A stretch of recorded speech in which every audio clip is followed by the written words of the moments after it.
Positive thinking helped me. Yeah, I don't like earbuds. They hurt. They're not good.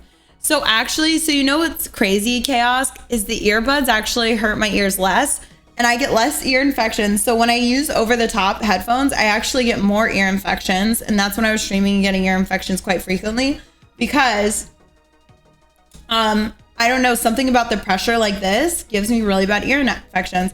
But sanitizing my earbuds often, like these little things, I ordered like a shit ton of these on Amazon, these like gooey parts, and I put the gooey parts, like I change them out every other day.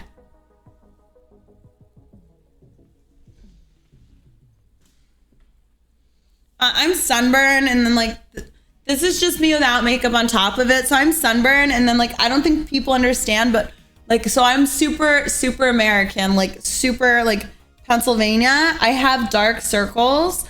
I also don't get the right vitamins and like health stuff that I'm working on right now, but I do have very bad dark circles under my eyes. It's just like always been a thing. So this is just what I also look like without makeup. A combination of sunburn and legit just like, these are really like how my eyes often always are underneath. It's crazy though, because my eyes only started doing that about 5 years ago. So before I went vegan, I'm not vegan now. Your headphone ears sit entirely on the outside and they rest on your head.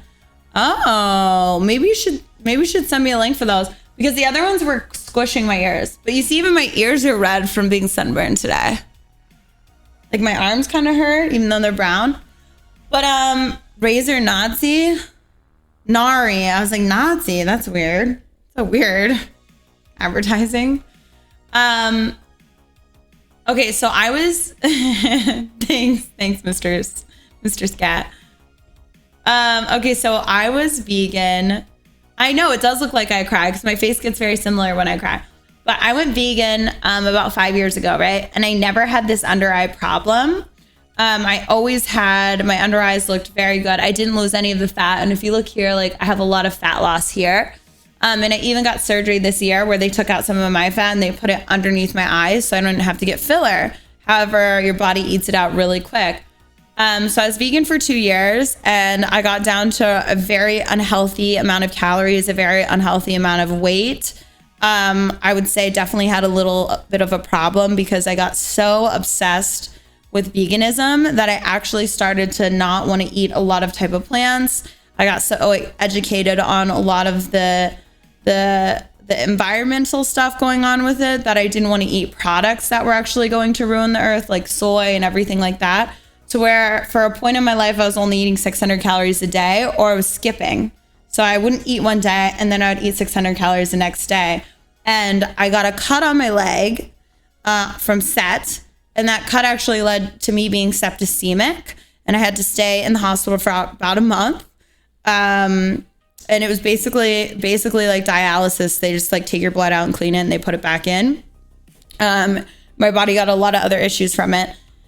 And when I got out of the hospital, I had to like see a therapist and they had to like help get me to start eating meat. And my doctors had to encourage me to eat meat because I used to start eating meat again and then I would throw up it.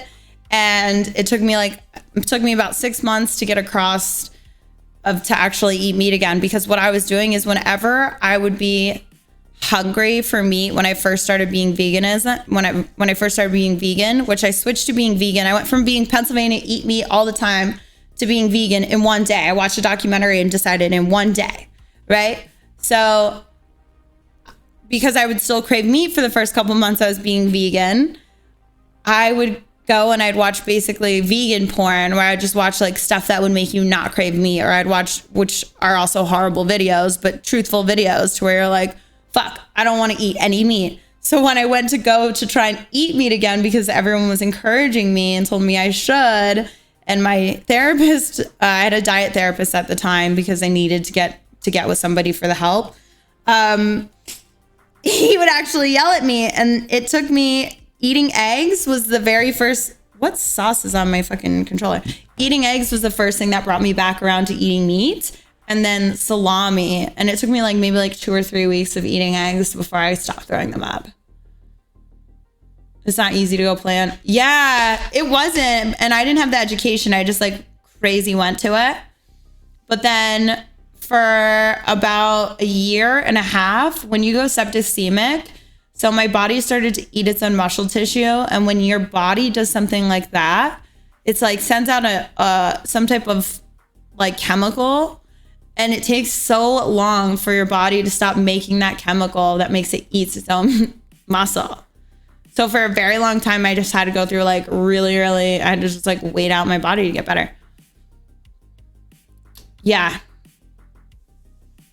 It was more frustrating than it was painful. I don't feel like any of it was painful. It was frustrating because my brain was telling me a different thing than my body. And then on top of that, I really felt like before I started going downhill, because obviously you can't maintain that type of eating. But at one point when I was vegan and I was still eating a good amount before I went to a dramatic like change and I went crazy on it, I was so healthy. I was the fittest I ever felt. I felt the most prettiest, but it just ravaged my body afterwards. And like the dark circles, the under eye fat that I lost, the fat that I lost in my face, and the elasticity that I lost in my skin will never come back. Like I literally swear to you, the elasticity that I noticed I lost in my skin just everywhere on my body changed drastically. And that's insane. I was anorexic for a while and my body is still recovering from it. It's crazy what that stuff can do to you. Like you don't even think about it.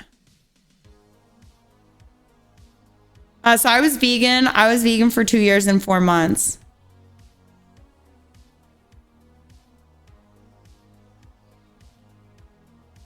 So I went vegan of my own volition and I did all my own education, and then I just did things online, but I didn't do proper education. I read propaganda education.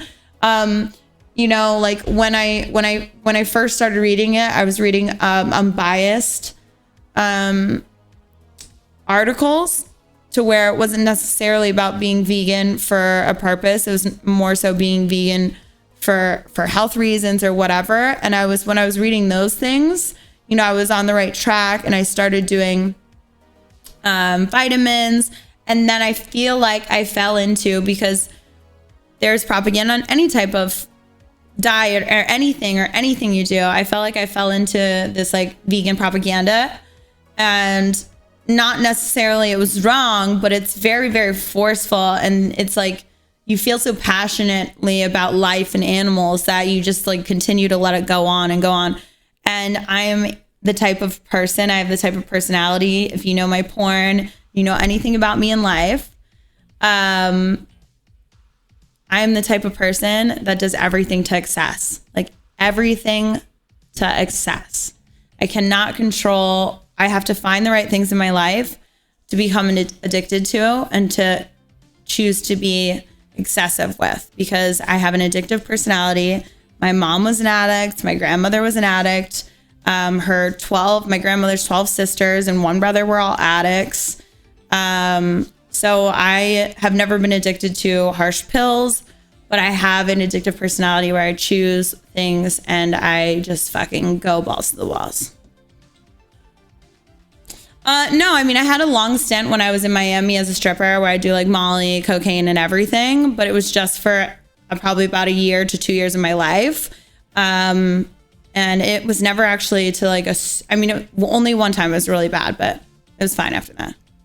I could always quit those things. Oh, thank you, the Darth Vader. What did you say about microplastics? Somebody said something about microplastics.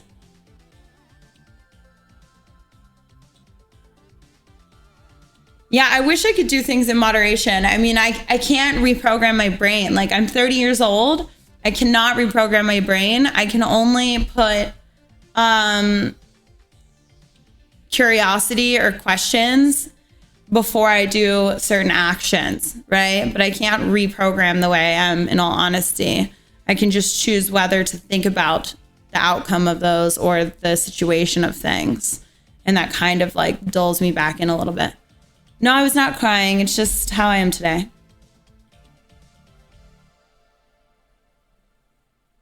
Oh, we're filled with microplastic. Yeah, that's 100%. So I stopped using glitter. So when I went vegan, actually, one of the craziest things I found out about was Glitter. Glitter is so bad for you. Glitter is so bad for you. It's terrible for the environment. And there's a few companies that actually make glitter that's not made out of plastics or anything like that are safe. Yeah, Dave, biodegradable glitter.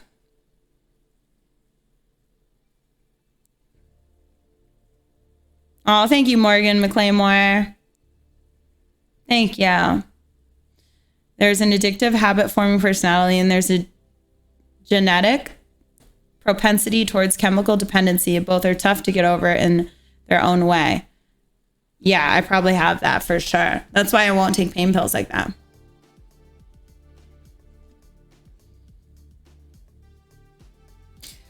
So honestly, the reason why I started eating meat again is because I was put in with doctors and therapists that coached me to eating meat again because I had no other option.